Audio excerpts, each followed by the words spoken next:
একবার অভিজ্ঞতা নেওয়ার জন্য বিজেপিকে সুযোগ দিতে হবে যে সত্যি ডিফারেন্স কিনা। এবারের ভোটে ধর্ম কতটা বড় ফ্যাক্টর? অনেকে বলছেন অনুপ্রবেশ নিয়ে এত হইচই করে আসলে পরোক্ষে, আপনিও বললেন পরোক্ষে ধর্মীয় মেরুকরণের অস্ত্রে শান দিতে চাইছেন আপনারা। দেখুন, ব্যক্তিগতভাবে আমি মনে করি বা আমাদের পার্টি মনে করে ধর্মটা নিজস্ব ব্যক্তিগত।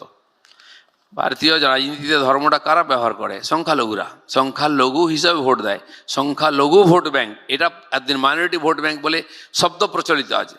হিন্দু ভোট ব্যাংক কেউ বলতো না। হিন্দু সমাজের মধ্যে একতা বেড়েছে রাম মন্দির ইত্যাদির কারণে, তাই এই শব্দ এসেছে।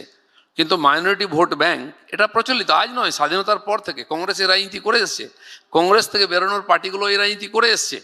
তাই সংখ্যালঘু এলাকায় সংখ্যালঘু প্রার্থী, কেন হিন্দু প্রার্থী দেয় না? কিন্তু যেভাবে ধর্মের সাথে রাজনীতি মিশে আছে, ভারতবর্ষে অনেকদিন আগে থেকেই ছিল, এমন নয় যে নতুন, এতটা বেশি আগে মনে হয় ছিল না। বাংলায় জাতপাত কোথায় ছিল? Rajbanshi board, Matua board, Matua vote, এটা তো মমতা ব্যানার্জি নিয়ে এসছেন। কেউ না কেউ মানে রাজনীতিতে যখন মানুষ হারতে থাকে না, তখন সে বিভাজন তৈরি করে। আজকে যোগীজিকেও বলতে হয়েছে বাঁটোগে তো কাটোগে। কারণ কি? প্রত্যেক ক্রিয়ার বিপরীত প্রতিক্রিয়া হয়ই, আর তাতে যদি লাভ হয় কেন বলবে না? সব পার্টি সেভাবে করে এসছে। মানে আপনি বলতে চাইছেন উত্তর ভারতে ছিল মন্ডল আর কমন্ডলের লড়াই, সেটা আস্তে আস্তে বাংলায় ঢুকে গেল। জয় শ্রীরাম যদি এখানে চলতে পারে তো এটা চলবে না কেন? জয় শ্রীরাম চলছে, জয় শ্রীরাম বলেই তো আপনার জয় মা কালী করছেন।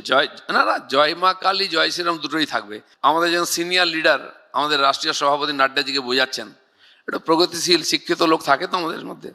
জয় শ্রীরামটা না ঠিক বাংলায় চলে না। রেলি চলতে চলতে বলছেন, আর একটা মব এলো, যেই নাড্ডাজি হাত দেখে নাড্ডাজি জয় শ্রীরাম, নাড্ডাজি জয় শ্রীরাম, পাবলিক বলছে। তো পাবলিক যেটা অ্যাকসেপ্ট করে ওটা আপনাকেও অ্যাকসেপ্ট করতে হবে, এর মধ্যে অপরাধ কিছু নেই। তাহলে দক্ষিণেশ্বর মন্দির টন্দির আপনারা পেছনে এবার করলেন ব্রিগেডে। দক্ষিণেশ্বর মন্দির, বেলুড় মঠ, শহীদ মিনার, এটা তো পশ্চিমবাংলার একটা চালচিত্র, বাংলার সংস্কৃতির পরিচায়ক। আর যদি মমতা ব্যানার্জিকে জগন্নাথ মন্দির বানাতে হয়, মহাকাল বা দুর্গা মন্দির বানাতে হয়, তার মানে বুঝতে পেরেছেন কিনা বিজেপির চাপটা কত আছে। আমরা যারা রাজনৈতিক সাংবাদিকতা করি, গত কয়েক বছর ধরে তাদের দুটো শব্দ বারবার শুনতে হচ্ছে, বাইনারি আর সেটিং।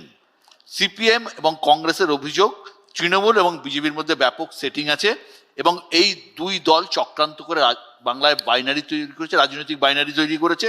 হয় বিজেপি নয় তৃণমূল, আর কেউ থাকবে না। বহু বছর কংগ্রেস আর সিপিএম ছিল। আপনি দেখুন, যখন কংগ্রেসকে হারিয়ে সিপিএম ক্ষমতায় এসছে, কে ছিল আর? বাকি বামপন্থী ছোটোখাটো দলগুলোকে সিপিএম তার পকেটে নিয়ে নিয়েছিল। তো বামপন্থী, আর আমরা বলতাম যে বাইপোলার যে ইলেকশন হচ্ছে, বিজেপির কোনো জায়গা নেই। কংগ্রেসও তো একসময় সিপিএম এর বি টিম ছিল, মমতাই অভিযোগ করতেন। সে তো হয়ে গেছে ফেজ, কিন্তু